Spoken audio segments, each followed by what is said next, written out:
Hey, howdy, hey everybody, this is Pete, and I promised a buddy of mine that I'd do a review of Carol of the Bells. He said he didn't have the patience for it and thought maybe if I showed him what I did that I could help him out. Well, this is not a tutorial in the sense that I'm going to show exactly how to play this. I am going to go through and show you how I did things. I'm going to show you a couple of things that you shouldn't panic about when you read this music, because for me this music was terribly hard. It took me months to learn, and what I did was I went in and I separated, which I'll get into that in a little bit. But the first thing I want you to understand is this. If I can emphasize anything to you, the main thing that you need to do is slow it down. Start off slow. The other thing that I would emphasize is this. I took sections of the music, and that's all I learned. A lot of people want to attack this like a bull going through a china shop. They want to do the whole thing. They want it right now. And if you're a good ukulele player, a professional ukulele player, and you can do this, more power to you. But little ignorant Southern boy here, I had to break it down. I had to make it so that I could understand it. And that's what I'm trying to emphasize to you other ukulele players out there that may not be the best ukulele player that's the best in the world. The thing that you need to realize is that I don't want you to freak out when you see that there's a 14 on here, meaning you got to play in the 14th fret. That's the last thing I want to emphasize. First of all, play slow. Take your time. Actually enjoy yourself learning to play it. May frustrate you playing it slow, but it's the best thing you can do. Take it in parts, in pieces. Learn one piece. Learn the next piece the next week. Put the two together. Play those together till you get it. Next week, learn a third piece. Don't push it, okay? If you're like me. The last thing I want to emphasize is this. Soprano ukulele players. You're out there. I'm one of them. Most sopranos, the older ones, don't go past the 12th fret. Most of the new ones don't go past the 12th fret. The way that he wrote this music, he wrote it for a soprano or any other instrument that had a 14th fret. Now, you can bypass this. Do you know how you can bypass it? I'm kind of giving you a hint right here. Okay. The top string in relation to the first string is 1-2 frets higher. Hear that? So when you're playing the 14th fret on the 4th string, what are you actually playing on the 1st string? That's right, the 12th fret. So when you see this, don't freak out. You can play it on soprano. The only thing that you have to do is where it tells you to play 14 in that one pattern, where it tells you to take the 14th fret and play all of it, well, play it on the 12th fret. And if I hit the right note, sorry. But the other thing is to understand that you can work your way around that. That's the big points in this whole message. Take it slow, take it in measures, and take it a few measures at a time in parts. You've got to know that you can play this on a soprano ukulele, and you just don't freak out. That's the main thing. Okay, and I wish I had written my topics down right here so I could, but anyway, the main thing is don't panic. All right, now, Carol of the Bells. We're almost 4 minutes into this, and I haven't gotten into the music yet, but here we go. What I did was I went through and I numbered each one of these measures. Now, I started after the repeat saying that this is measure 1, because sometimes these are an intro before this part. So I went ahead and just started, if you notice right here, that's 1, 2, 3, 4, and it goes all the way down the music like that. So when I refer to a number for you, you know that it's this measure.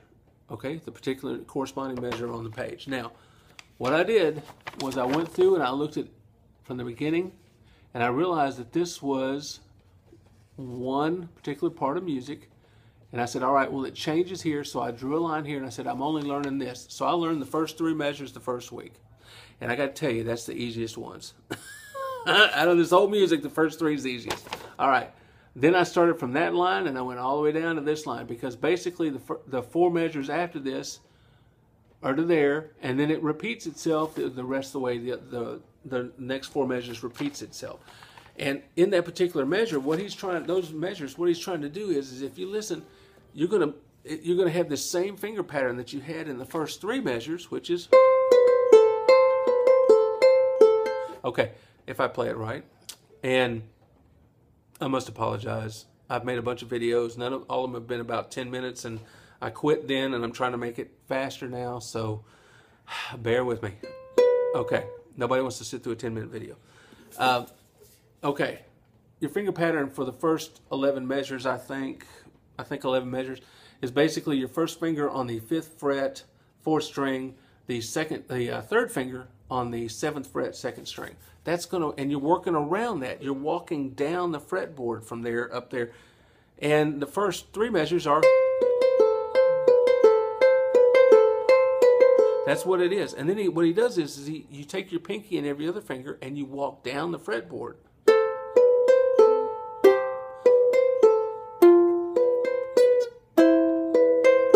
One more time.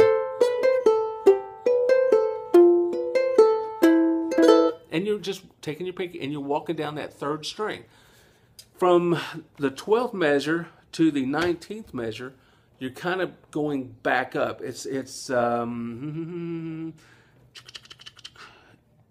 Okay. Basically, it's like same thing. It's like 4 measures and then 4 measures where you're walking it back up. But you change the finger pattern just a little. You got your first finger on the 5th fret, 4th string. Then you got your 3rd finger on the 1st string, 7th fret. And you're kind of walking it around that again. And he walks up this time. It's just on a different string. Listen.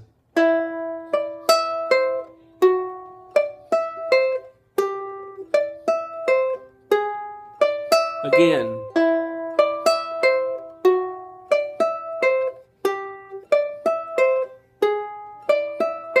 Does that make sense?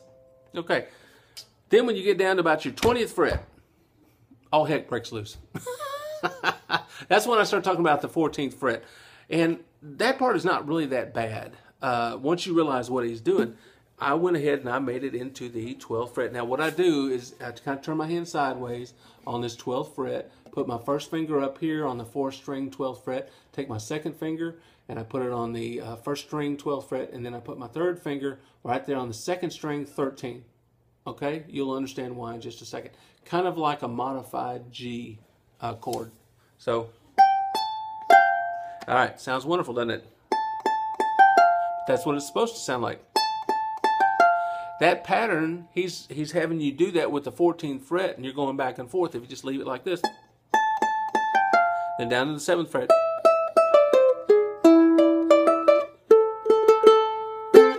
That's all it is. And then when you get to you're kind of going to do a scale up, which is in the 24th measure. He's telling you to walk up the... Hear that?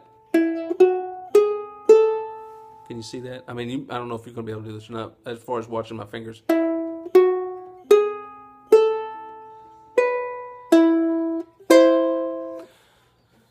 It's not that bad. It's really not. And once you get past that point, it repeats back to the beginning. If you look down at the bottom of the page, see here? Repeat. You stop there once you get to that point, and you go back up here to the beginning, right there, and you repeat, and you play it all over again. Once you get to the bottom, you've made it home free.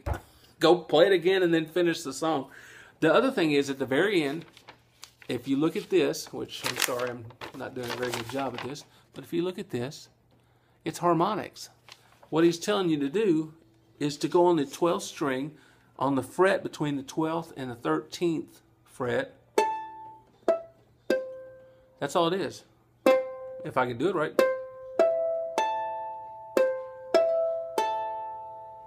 And that's the end of the song.